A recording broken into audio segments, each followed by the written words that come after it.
ഏത് തെറ്റും അള്ള ഒരുവിധം പുറത്തു തരും, അള്ള ക്ഷമിക്കും. എന്ന് പറഞ്ഞാൽ ശിക്ഷ ആഖിറത്തിലേക്ക് വെക്കും. ഉപ്പാനും ഉമ്മാനും തൊട്ട് കളിച്ചാൽ ദുനിയാവ് തന്നെ കിട്ടും.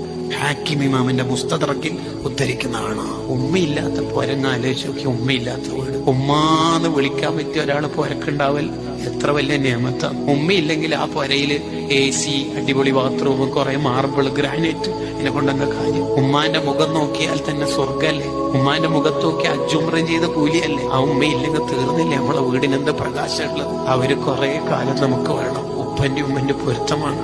ഉപ്പാക്കും ഉമ്മാക്കും 1 രൂപ കൊടുത്താല് ഇസ്ലാം പറയുന്ന കൂലി എത്രയെന്നറിയാം?